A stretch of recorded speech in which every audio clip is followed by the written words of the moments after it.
Hey, all right, we're on. Hello, everyone, wherever you are in the world, and welcome to our virtual event, Exploring the World of Multicultural Marketing. My name is Evelyn Brito. I'm the executive producer and writer of Bodega Makeover. I'm also an alumni of Los Angeles Film School, graduated in 2000 and not gonna say. Thank you all for joining us. We have an amazing and talented guest with us today. So before we get into the event, if you have any questions throughout, please feel free to put them in the chat and we'll try to get to them, as quick as possible. Without further ado, let me introduce our panelists or our guests.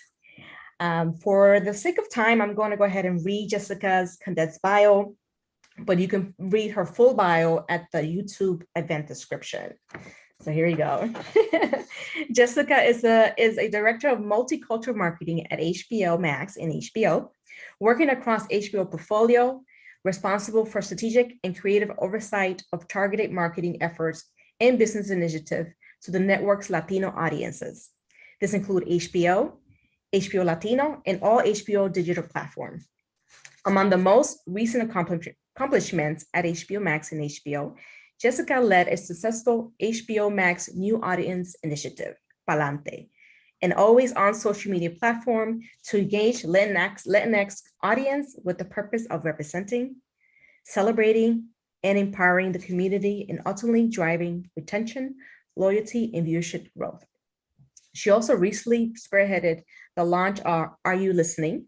I love that series, a content series inspired by HBO award-winning series Aula, and Palante Promise, a way to support Latino creatives through partnership with Warner Media's 150. And in the past 3 years, she has also launched a Latino stand-up competition, a Latinx short competition, and New York school program bringing the arts to students of color. Wonderful. Welcome, Jessica. Seems like I've been doing a lot. Thank you. Yeah. Time to breathe.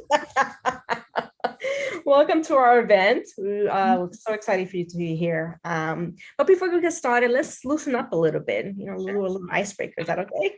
Yeah. Good. All right, here we go.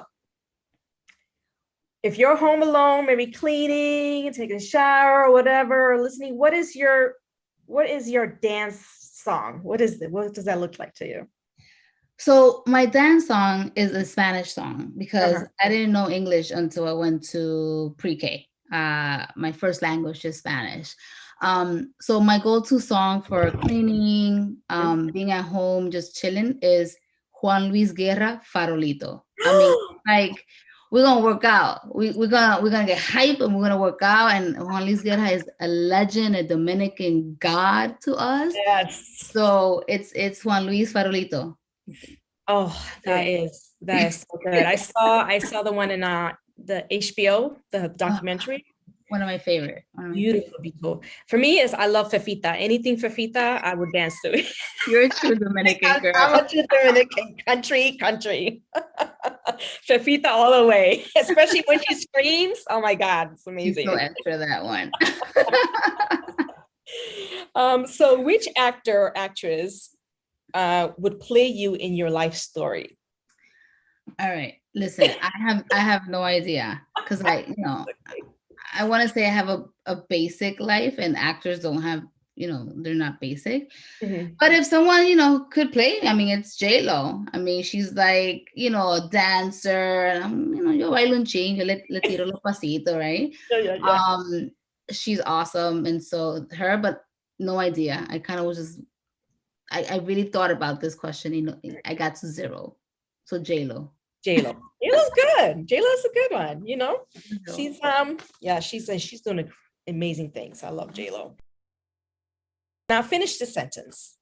I'm a marketer because I am a marketer because I'm passionate about my community. Right. And so I should say I am a multicultural marketer, right? Because I am passionate about my community. So I think I was blessed to land a role in multicultural marketing over 12 years ago. But I've been doing that. And so every day I get to market great programming and elevate great programming to the multicultural audience. And that's just a thing of a beauty. But I think it's because I want to give back to my community since forever. So that's why I'm. Okay. I love that. I mean, yeah, I mean, just looking at reading your bio, you have different roles over the course of your career. What would you say, what is multicultural marketing? Why not marketing? What the multicultural part? Yeah. So the multicultural part is the nuance part, right? Is the targeted part, is the inclusive part, is the intentional part, right? So yes, you can do marketing, general market, where you're just like, everybody that likes movies. Okay.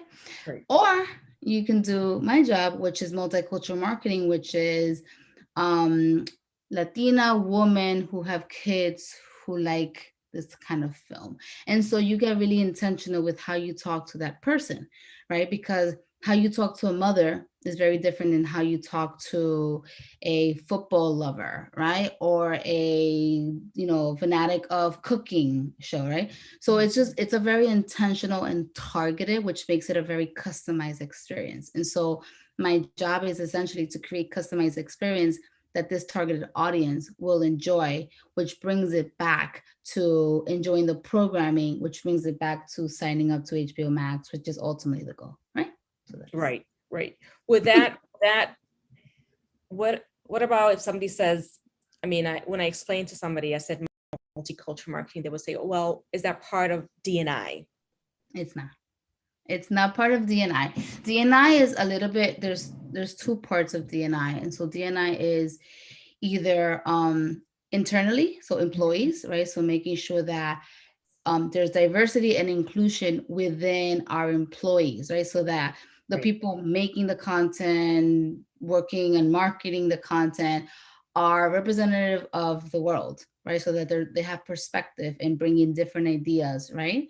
So that's a little bit more D&I, or it's social responsibility, right? So where it's like give back programs, or we give grants or community service, and we do that outreach to different audiences that are at a disadvantage, and that's for everything. So that's disability, that's LGBTQ, Right. and then that is also multicultural. So it's African American and Latino and Asian. But that's that marketing. Multicultural marketing is the marketing and promotion of a show, right? So for example, I remember our first kind of like marketing was for Boardwalk Empire. And so the general market poster had Martin Scorsese on it because he was part of it, right? That's not going to resonate with an AA audience. So we pivoted, and who we had was Michael K. Williams on our key art, because guess what? Michael K. Williams resonates much better with a multicultural audience. And so you're still talking about the same show. You're just talking about it differently to different audiences. Gotcha. Yeah, thank you for telling you the difference between the two, because oftentimes people think, well, there's not a lot of diversity in these channels, they need to do some diversity and marketing on this, like, wait, what? I think that's a different title. and listen, it's I think I've been here for a little bit of time, and I've seen the growth and how it's a very different place now. Not that Warner Media, Time Warner, I come from the Time Warner era. That was a long time ago. Then it was Warner Media, has always been a supporter of D&I, of community. We give back a lot of money, and we've always been intentional. But I think in my department, multicultural marketing, which is a very unique department, not a lot of big companies have it, right? Was created that long time ago. So we've always had been at the forefront of culture and of really talking, communicating to our audiences, because they should be talked to every day, not just for Black History Month, not just for Latino History Month. And then at October 16, I am not Latina anymore. We knew from the very beginning that we cannot just talk to this audience 1 month and then forget about them until the next year.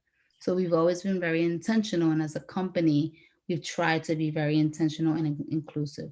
Mhm. Absolutely. Yeah.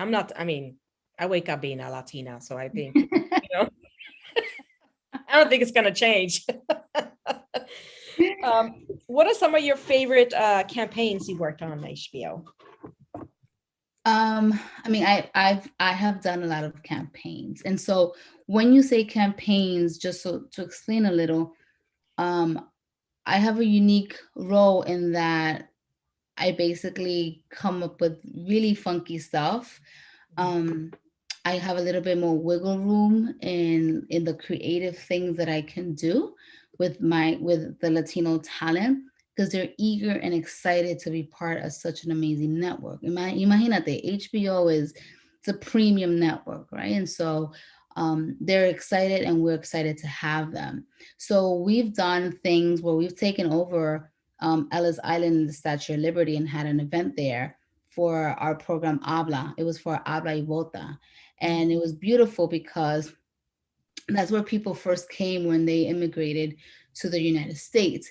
And, we took over the museum in the bottom and really elevated it with Latino stories, right? And then we had a nice, beautiful screening in that space to celebrate that our vote mattered, and that, we had to get out and vote, and the importance and the different issues that were important to us. So that event will always be a highlight for me. We did a beautiful bus tour for Victor Manuel. And what we did is really dope.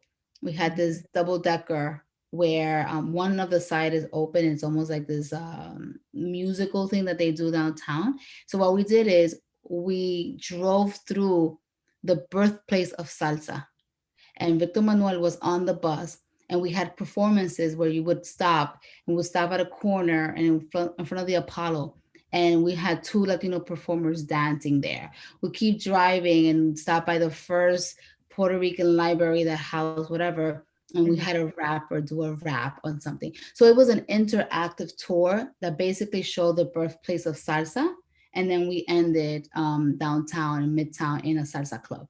Right. So like it's creating those experiences. So we had press inside. Victor Manuel was in there. He started singing. We had karaoke, the whole 9 yards.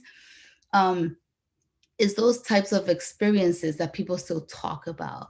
We had our House of Bachata event that we had Bachata pop-up in Washington Heights, where we talked about the history of bachata, which was, it comes from a marginalized country. As you know, we're both Dominicanas, right? It was music for black and poor people. And now Romeo Santos has elevated that. So we had documentary screenings, we had instrument playing with kids. A lot of our kids don't know what a tambora is because they don't go to DR as much, right? So we had a lot of community events. We had poetry night. We had haircut and rizos curls that we were doing for the community. It was all sponsored by Presidente. We had a museum experience and worked with the city, with CUNY, to provide like artifacts of like, the first key art of like the first bachatero that happened, right? So those are the type of immersive experience that we create for the community. And in turn, people go watch the documentary and the ratings are high. Those are just three of like the thousands that I've done, but those three are really big ones that I've created. Right. Yeah, I think that it makes sense because you're going into the heart of that community. That whole salsa tour. I mean, my goodness, like it was so nice. Probably would have wish I was a fly in that bus or something. That's just, and I always go back to like when it comes to the bodega, when I was doing the makeover, you can't just put in fruits and vegetables in bodegas and expect it to sell. You have to find out what the community wants and what the community needs. So doing a survey and finding out, okay, they don't want fruits and vegetables here. They want smoothies and healthy sandwiches. Okay, that's what we do, Yeah. So, and that's why it's important to be attuned to what the community wants. So whether it's from experience, from literally WhatsApping my friends, hey guys, have you heard of this artist? Or hey guys, what's a good spot in the Heights, right? It's like things like that. And then they'll be like, oh my God, you gotta go to this place. And I go and check it out and see what's around. But you need to be attuned to what's happening in the community in order to make those decisions, right? Absolutely. Absolutely. I totally agree. Okay, so now that we got to learn a little bit about your role, I want to play a clip for one of the biggest campaigns that HBO has launched, Palante. Tyler, play the clip. There's no person that is ever going to make you more worthy than you already are. It's a new America for Latinos. We need to be very cognizant of all of that diversity that comprises the Latino experience. The point is to get the whole story, and from that, something new can spring. You have a voice that the world needs to hear. It's our time. We belong. Bienvenidos a la casa. This is a special place. Something quite original. I love this song, man. These are the real survivor stories you don't get to hear. You can be fully one thing and fully another. Es bien importante de que se nos dé la oportunidad para nosotros poder ser dueños de nuestra narrativa.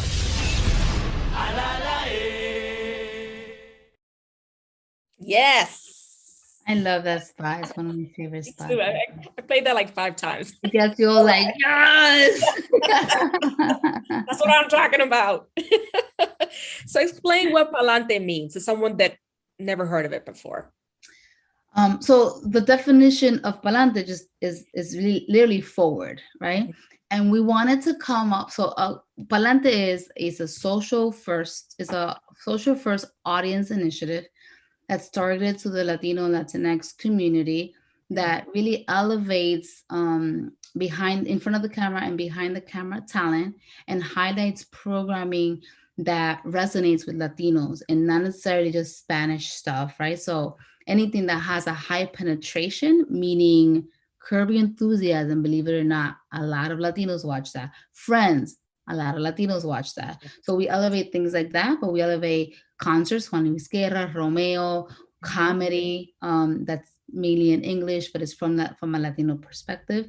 So we elevate premium content that Latinos like, right? Because we like everything. So that's what we are. We are a social part of HBO Max, an extension. And then within, we cover all kinds. We cover all kinds of programming on the platform, but we really we do it as an editorial.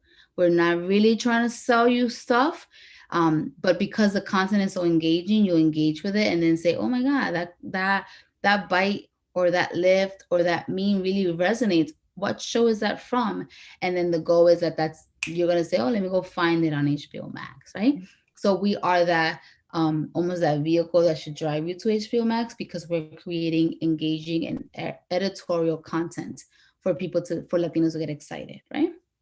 Yeah. So and not only that, and not only that, a lot of the programs that you guys have and market can be any Latino. Like I see myself there. It's not like where you're like, wait, there's nobody there that looks like me. And you get to a point where you're watching the videos like, wait a minute, that looks like my, mi abuelita or my cousin or whatever. And I love that because I mean, that's important too, that you're representing not just one type of Latinos, that you see a lot in novelas, but you're representing everyone, Afro-Latinos especially. That's just super important. So how did it come about? How did Palante came about?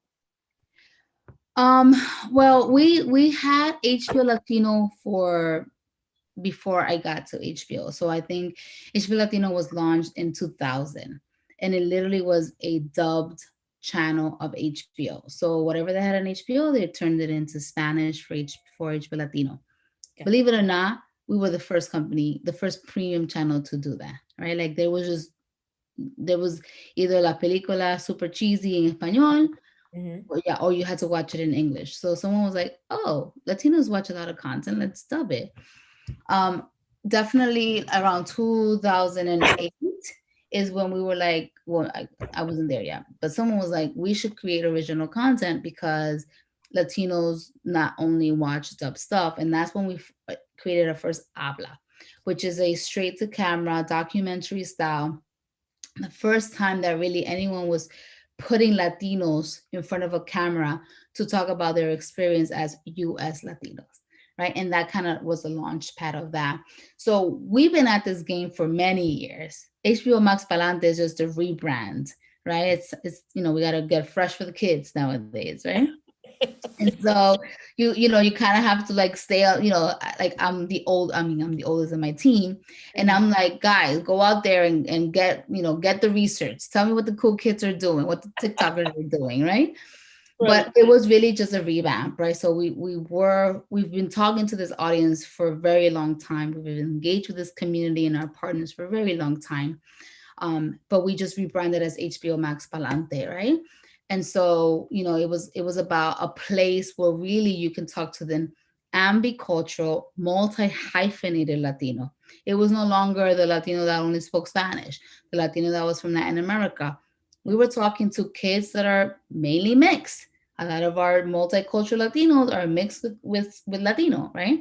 Mm-hmm. Latino and Black, Latino and Asian, Latino and white, like it's un mishmash que hay. We want to talk to that person that's a 200%. They're not 100, they're not 50% Latino and 50%, you know, American. They're like 200%. They're 100% Latino, but they're 100% American, right? So we needed a space to talk to those folks in English and Spanish and bilingual, with curb, with Romeo, like super bachata, and super curb, like a Jewish white guy who is funny as can be and relatable. That content resonates with Latinos. So we needed a space for that. Yeah, absolutely. Talking about mix, my son is half Jamaican, half Dominican, half Jamaican. So I call him my reggaeton. Literally, that's what he is.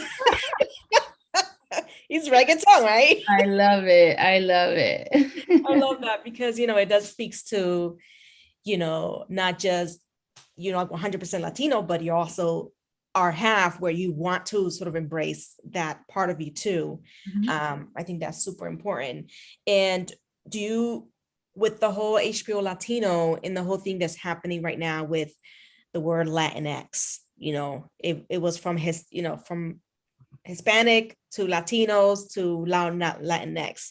Is there a plan in the future for HBO Latino to change? I don't know if is that a conversation given sort of the times that we are right now with the whole name?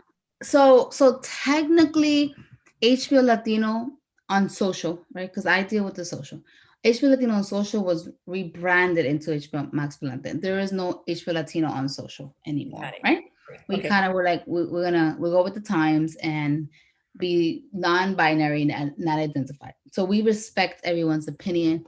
I always say Latino, Latinx. But as a company, I think we're still on like Hispanic Latino. But HBO Latino per se on social is no longer. It has converted to HBO Max Palante, or one day it will just be Palante and people know that it's part of HBO Max. That's my big job here. On linear, HBO Latino, the channel still exists, right? So it is something that when you flip to HBO, HBO 2, HBO Comedy, HBO Signature, Dios mío, there is HBO Latino. Because that, you know, that's still, we still have channels, right? But as a company, I think, you know, we try to be pleasing to everyone, which is very hard. But we're a big corporation, so that's when you don't have the liberty to piss off your customers, right? So you have to play this delicate balance, a delicate dance. On our social, on Palante, we either use Latino or Latinx. We kind of use it back and forth. Right. Yeah. I mean, that's definitely a touchy kind of subject because, you know, some people just won't even say they're Latinx or Hispanic. They're just like, you know, I'm Dominican. Like, that's it, you know? There's no Latinx. But it's funny because so Are You Listening? We did a whole topic on that, right? Are You Listening content franchise. And it was a very interesting conversation because it is a true divide in the middle, right? So we had someone who's like, I just say I'm Dominican Black, right? Someone was like, I identify as Latina, right? Because that's how I feel. So like everyone had like a POV, but the point of that specific conversation was, are we listening to each other? And we should just accept whatever someone else wants to be called. At the end of the day, we're all humans, right? So that was the bigger conversation of like, sure, you want to be called this or that, ¿qué importa? As long as we're respectful of whatever that thing is. Absolutely. Yeah. So we have a question that came in. Says, are there any types of marketing strategies that you would avoid based on experience? Ooh. Avoid. I think that depends. And I think it's, if you're going to jump on a trend, but not really understand the impact, then you need to either avoid or like take a pause and investigate it. I.e., these unboxings right now are ridiculous. These influencers are getting paid a lot of money. I know because I pay them to literally open a box. So to me, I now tell my team, I don't want to do any unboxing, right? And it's just because the time for that it's run its gamut. So I tell my agencies, I need you to 2.0 it. Like, what's the next step of, it's not an unboxing. So it's still a box, still a gift, but how do you 2.0 it? I think in general, to stay relevant, you have to stay ahead of the trend. So if you're trying to catch up to the trend, that's a strategy you should pause and think on, because you're gonna feel silly if you're jumping on a trend as opposed to like being in front of the trend. So that's just, and unboxing is just an example, because I'm so over unboxing videos, and I think I don't know that they do much for an entertainment brand. Maybe what is unboxing? What does that mean? What is like example? Let me explain to you, my friend. Explain, por favor. El dinero that these influencers are making. Let me tell you. Okay. We create a box. I have about 17 of them in my house because we make a lot of boxes. So we create a box, and inside the box, it's goodies. It's like a free this and a free that. And we basically pay influencers to open and be like, oh my God, look at this notebook that I got. It's like purple. And Dios mío, this water from France. Like, and we pay them to basically go in and be like, this, like, girl, what are we doing out here? We pay them a lot of money too. We pay them for their reach and their influence, and that because someone's going to see it and say, oh my God, I love Evelyn. I'm going to go buy that purple notebook, right? But there's no real return on investment there, right? So you just have to be mindful as an entertainment brand, did this correlate to this person, to Evelyn? You saw me, now you're going to go and buy HBO Max because I told you, oh my God, this notebook and this show is amazing. So that's what unboxing is. And companies pay a lot of money for people to open a box. What you need to do is get an abuelita to do it. Yes, the issue with the abuelita doesn't have the social reach. You see? So an abuelita, listen, you're onto something, because it could be an influencer's abuelita. Right? So you sit abuelita next to, I'm making this up, J-Lo. You're like, J-Lo, have your grandma open this box, because it's an abuelita and it's so endearing and you trust abuelitas, right? Mm-hmm. Might be like, heck yeah. Because of J-Lo's reach, she's going to make sure that all these people see it. But it's abuelita who's going to push the final push to make people buy it. Right. Even though anything J-Lo puts up, we buy. Olvídate. He's like, me puse esto, pónganselo, $1 billion, right? Like, I'm buying it. Okay, J-Lo, just because your abuelita says so, I'm going to buy it. Essentially. I'll buy anything that has abuelita. I think that's just amazing. We have to respect our elders. I love it. So about content, where do they look for content? Is it more US based? Is it more non-US? What's the percentage of? So I don't buy content, right? My job is to just do what I can with what we get, right? But we get a lot of our content from international, right? So HBO Max is now a platform, and so they make local content and acquire local content, which comes to US también. Okay. We make a lot of content, meaning we tell studios, let's make this movie, and it gets made. We also do a lot of we go to a lot of festivals, and we buy, we do the festival run, and we buy films from different festivals. We have a lot of baked in deals. I know we announced a deal with Salma Hayek, right?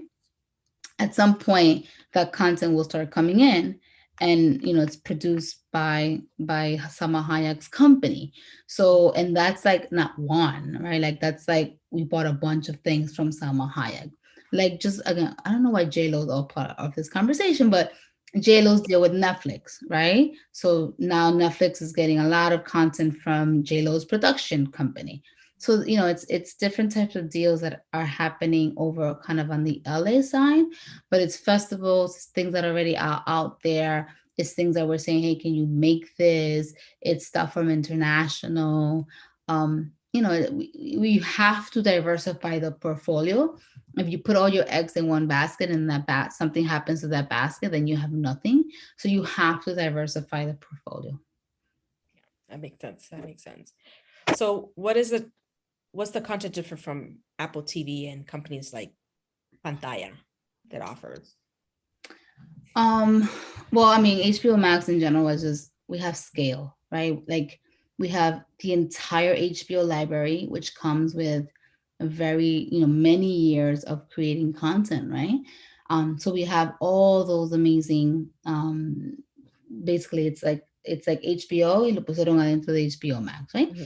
So we can count on that legacy content, and then HBO Max is a new child out here, but they're making a lot of content, and a lot of that content between HBO and HBO Max is very multicultural, right? We understand that we have to, for any streaming service to be successful, they need the multicultural audience. Mm-hmm. So they have to cater to making content that's young, that's diverse, and that multicultural audiences will come and watch. So Pantaya is, very Spanish, Latino films, and that's all they do, and that's their bread and butter. Apple, you said Apple TV was the question? Apple TV, yeah. I mean, they're Apple. They're Apple. They don't play in the aggregate. So they make don't quote me on this, 7 really good, huge films. Mm-hmm. We get 45, really, we have content. So it's just a difference in that. Some are more we're just going to have really big heavy hitters, and that's amazing. And some of them, Netflix, outbuys all of us type thing. So HBO, for me, HBO Max almost sits in the middle of we do more than 7, we don't do 450. We're in that middle of the ballpark, and we try to have premium, of course, a little bit of everything for everyone. Mm-hmm. Right? So we have Selena and Chef, which is cooking. We have Craftopia, which is art making. We have series, documentaries. We have un poquito de todo. Yes. So you really could go in there and find something that resonates with you mm-hmm. at all times. Yeah, there's definitely a difference between the three. I mean, Pantaya, if I want to go see a Dominican film, I will go to Pantaya.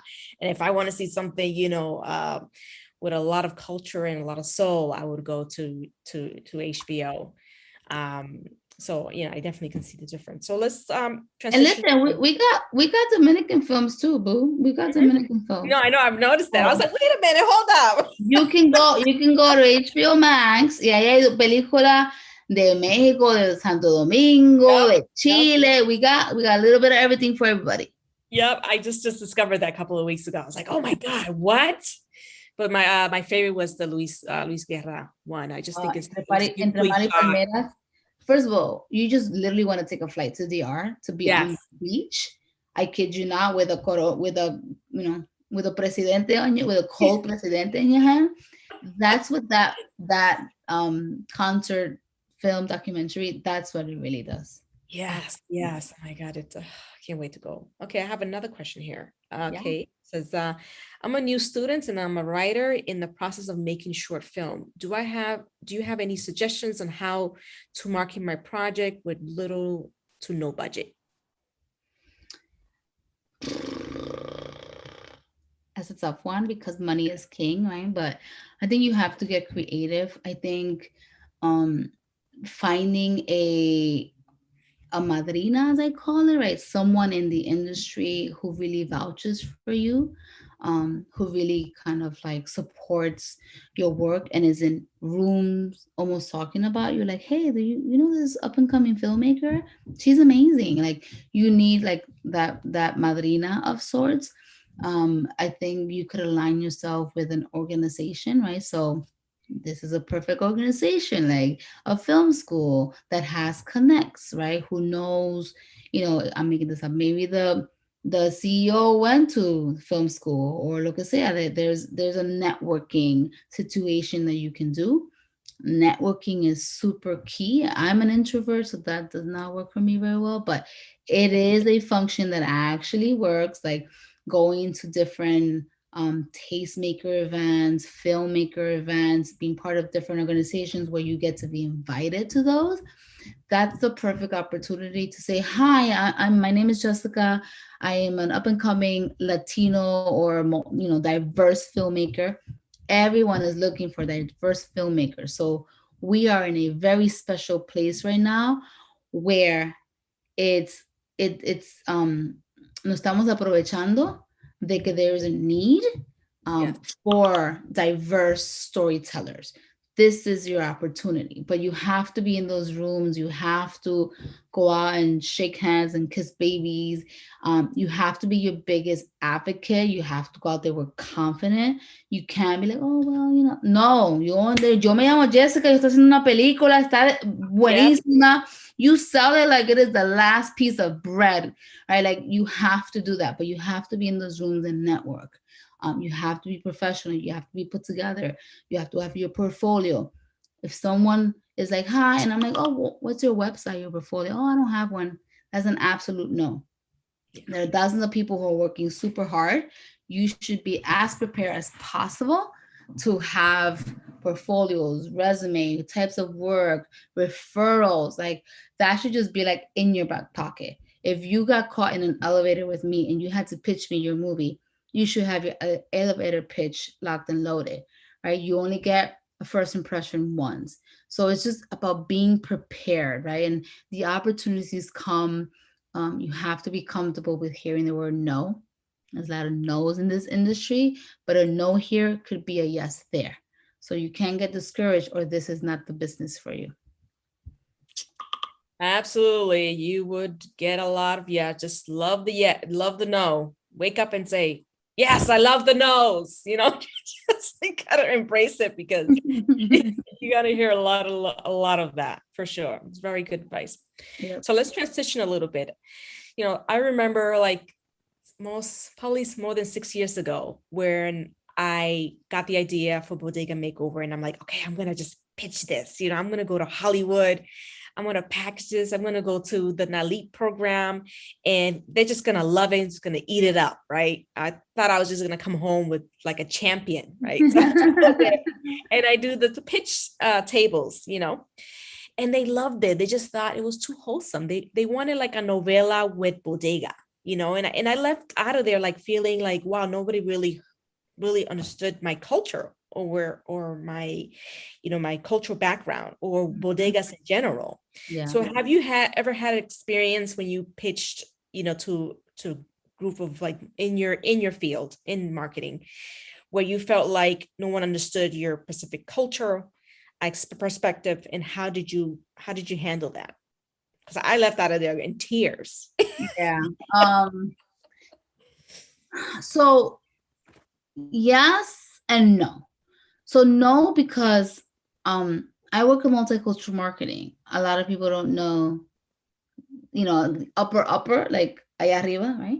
Mm-hmm. They don't know Juan Luis Guerra from this guy, right? But they trust us because we're an expert team. So they have to go with the flow. So my direct upper management obviously understand this because we're a group of multicultural marketing, right? So we have a little bit of, tengamos el sentido de que, oh, esa persona sí es importante, let's do this, let's do that.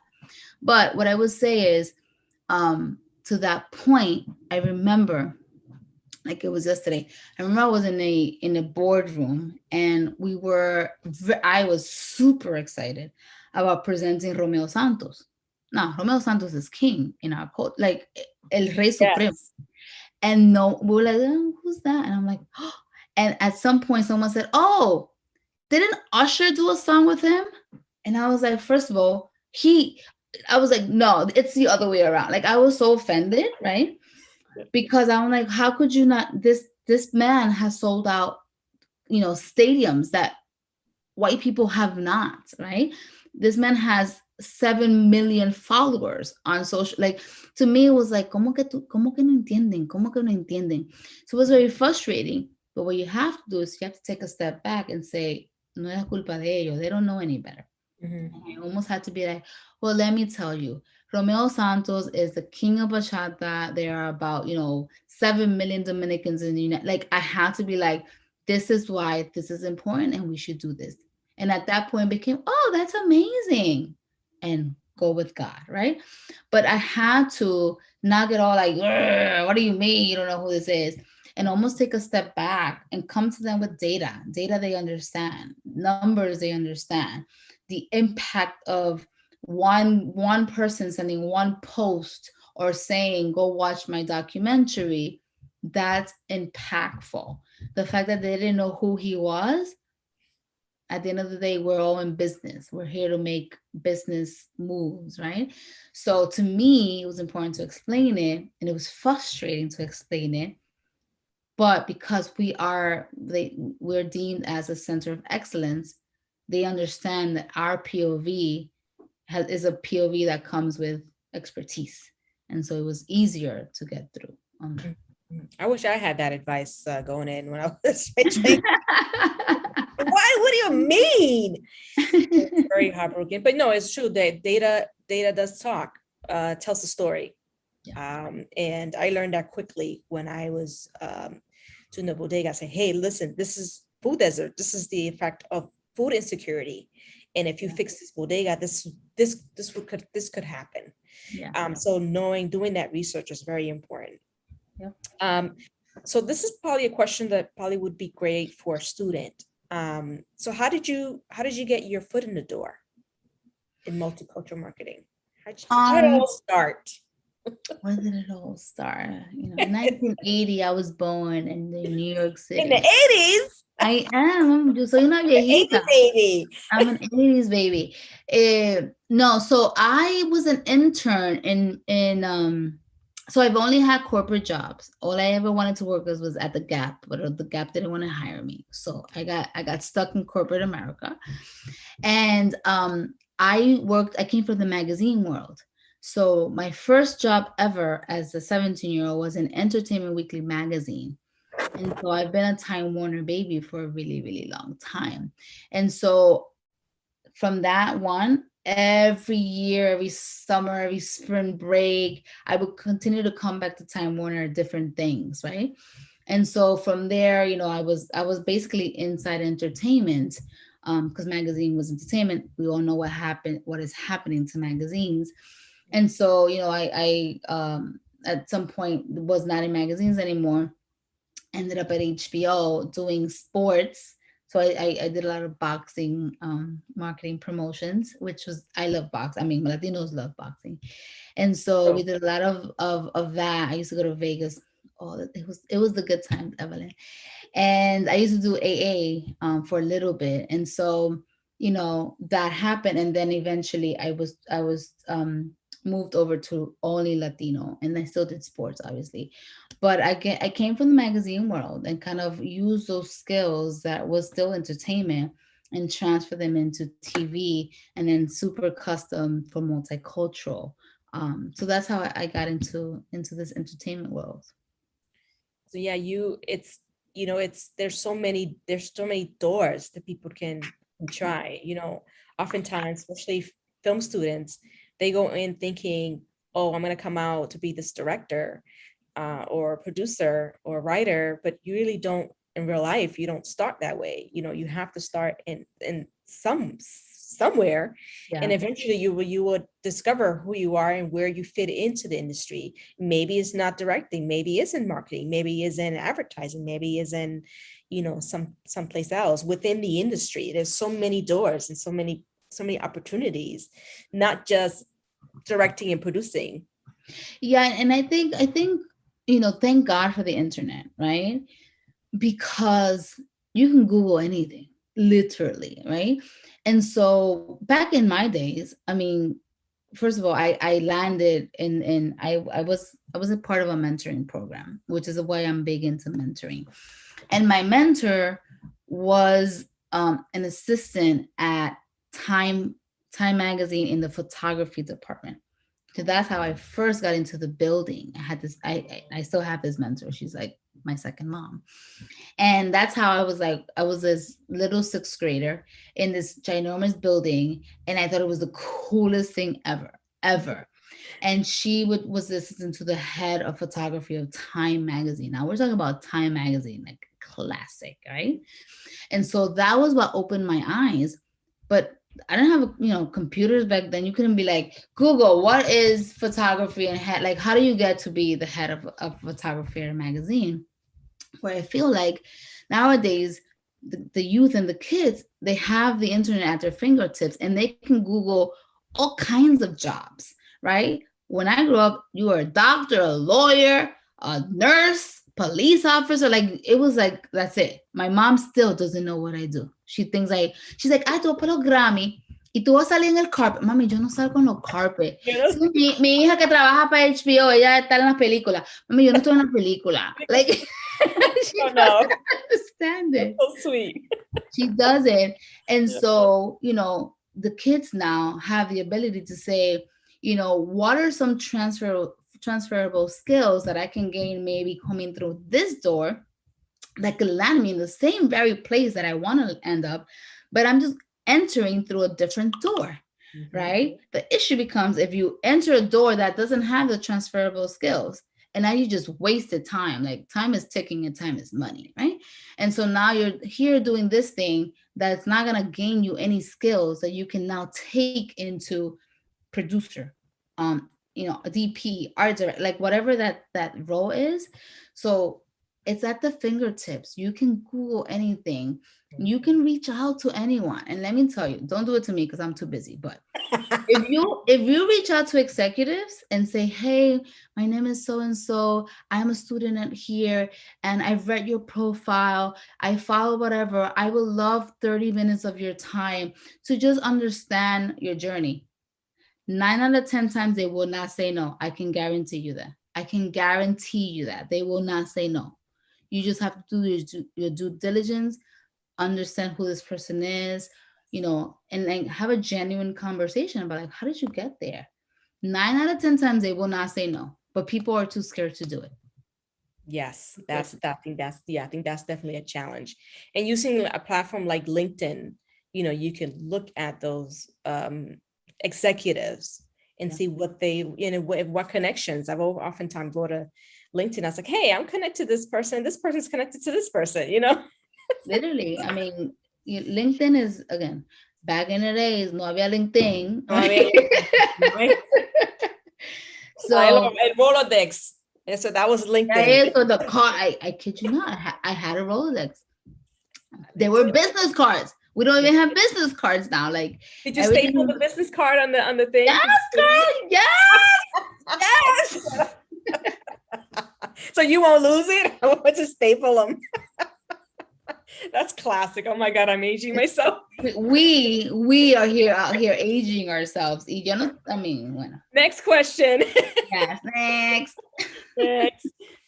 What is so we're going to the end of this virtual event, and so I have some questions on as far as, of course, what advice would you give a student that want to explore the multicultural marketing world, or just the entertainment world, or just HBO? What advice would you? So I've dropped a lot of gems. So whoever's listening, I hope you caught some of those gems because I'm dropping gems. Ide gratis. I'm not charging. Free. So no, I think, listen, you have to be passionate. Passion comes with it. If you wake up and go to a job that you're like, oh, don't get trabajar, right? Like that's draining. I think what we've learned from COVID is that life is too short. That's why there's the mass exodus. Like people are quitting left and right because their jobs don't bring them joy, right? And sometimes you just got to pay the bills, and I understand it. But know that this is what you want to do. If not, it's okay. Move on to something else. But don't spend the time and energy doing something that doesn't make your heart happy, right? That's the first thing. Second, just be prepared. Like I feel like a lot of these kids take a lot of things for granted, i.e., the internet. Like we didn't have the internet, guys. So I think it's about being prepared. Being ready to work. People say they want to work, and then you put them to work, and then they don't want to work, right? So just being ready to work, being prepared, being passionate, being your authentic self. Like no one can copy you. You are unique. And if you show up that way, you don't have to fake it every day. It's very tiring to like fake who you are at work. So don't do it, because you're going to have to one day be authentic and show up as a true self, right? So I would say that. And then be ready for the hard no's. It's a hard industry. These jobs, people don't leave them because they're fun, right? Like I have an awesome job. I get to like literally, right now we're looking at 5 college students that we're gonna give grants to because they're a community leader and activist. I do that. I give back to the community. I put on red carpet events where famous people come. I elevate comedians. I created a competition show because there's not enough Latinos in comedy, right? So it's like, why not make a space? So people don't leave these jobs. So it's really hard to get it because people don't leave. My boss, before she left, and she just left, was here for 27 years. 27 years in the same company doing multicultural marketing, right? Like that's big. So those are just a few of the tidbits, but the whole conversation, I've been dropping gems. So you take all of it and leverage it. Yes, and this would be on the YouTube and also Facebook, so they can always go back to this and hear more gems and gems again. I think there's another question here. Can a student apply for that program? What the program I mentioned is specifically for Hunter College students. Oh, gotcha. Okay. And only because believe it or not, we reached out to a bunch of universities, and that's the only one that responded in time. Oh. So that's what happened there. That's what happened there. My goodness, some of them are probably okay. There's another one here. Does HBO does HBO have any open internship opportunities for students? So we have a really dope internship program, and it happens spring, summer, fall. I think so. They're working on the spring right now, but submissions are due this Friday. So yes, if you got your shit ready, right? Like it's all about being ready, right? There's that, which ¿quién me lo mandó? Alguien me lo mandó el link. I'll put it, I'll put the link. Okay. I'll give you the link, which literally this Friday is the deadline. This Friday is the deadline. It's Friday, so we can, yeah. It's the deadline for that, but then there's also summer internships, right? So you just have to. We're in November technically, and we're doing spring, so probably like January they start doing summer, right? That's the other thing, timing. Don't think you're gonna get a summer job in the summer. Those kids have their jobs already. Like you have to like be right, ahead of that. But there are internships at HBO, and we treat our interns like very well. I'm always like, are they here to work or like what? So we really take we give them a summer project. They have mentors. They meet with like the top heads. Like we really are incubating our next employees, right? And so in that pipeline, we treat them, good, so they get in here and then we put them to work. No, but yes, there are internships. I'll put the spring one up. Okay. That's due this Friday, and just go in, submit. You never know, right? Never know. And then the summer one, I don't have the link, but just keep looking at the Warner Media page, careers page, and that there it should be posted. Awesome. Thank you for that. So we're gonna do just the same thing we did in the beginning. We did an icebreaker, but I'm gonna just do one of the questions here. Finish this. My motto is, you can answer in English or in Spanish. So I'm gonna say, I was interviewed for something else this morning, and I had to come up with my motto, and I was like, I only have it in Spanish. They're like, and of course, yeah, she was not Latina. She's like, no worries, I can translate it. And it was pa' atrás ni para coger impulso, right? Because I really do believe in pa'lante, right? Like, and it's a forward movement, and it's like we're not going back. We gotta go, not even for like a coger el impulso para ir para adelante. We're always forward con la batalla, siempre adelante. That's my motto. Like we keep, and I'm a Dominican New Yorker. We keep things moving. We troubleshoot, we pivot, we keep it moving. But that's my motto. Pa' atrás ni pa' coger impulso. Yeah, and keep up. If you can't keep up, then te voy a dejar. Exactamente. Well, this was an amazing discussion. Thank you so much for being here and dropping your gems. This is definitely an eye opener for me, as far as just getting sort of a sense of your world, and knowing the difference between multicultural marketing and diversity and inclusion in marketing. I don't know if that's such a thing, but I heard of it, so I just used it.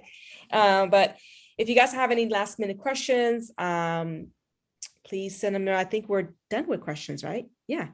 I think we are. Yeah. How can people find you? Well, I am private on Instagram because that's too much. But you can find me on LinkedIn, Jessica Vargas. If you happen to find me on Instagram, I might accept you. Listen, there's a lot of people out there on social, so I'm a little old school in that. Like, I put my vargasjessica.com. No, let's do LinkedIn.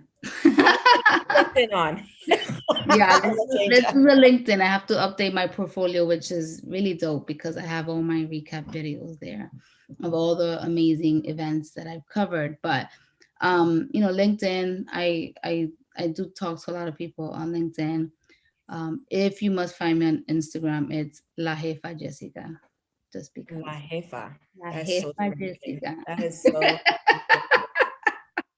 I thought Fefita was ever no. You took it to the next level. Listen, that's what they call me, so I kind of stuck to it, right? Yeah, might as well use it, right? Well, this was lovely. Thank you so much. Thank you LA Film School for putting this together. Yeah, and many more to come. Thank you. Bye-bye.